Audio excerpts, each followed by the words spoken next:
This is a great fight. question because the tendency, and this is happening at LAX now, the features were originally controlled by the airport. They've been handed over to an advertising agency, which took there's a whole set of controls which basically limited any kind of branding to a very small percentage of those features.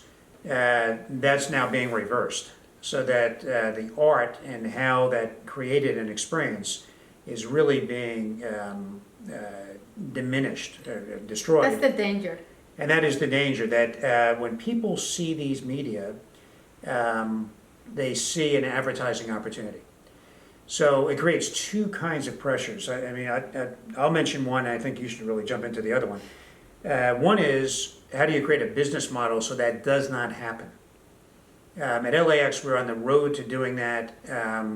There was a transition in leadership, and that never happened. In Orlando, we're looking at creating a model that would allow that never to happen and let the advertising go on the advertising media, and for the environmental media that's meant to enhance human engagement, that's protected and really becomes a canvas for others to continue to do that. But, this is so near and dear to your heart that... So I fight that a lot. So creating so you conceive the feature with the content. So creating that content is key to how the feature looks, because it's an expression. It's almost like the blood on the skin and the soul. So if you take one away, it completely changes that structure to something else. So we're trying to, if you want to do advertising, but don't do this and then think that you can do advertising, because the whole thing changes. The proportion changes, the way the media is run is very slow in our world. In advertising, it's very fast. It's a completely different thing. So advertising is a big threat. The media modalities are completely different. Completely We different. describe the media modalities in terms of whether it's rack focus or a panoramic shot, and the speed of the shot and so on, and that just goes by the board when it turns to advertising. So,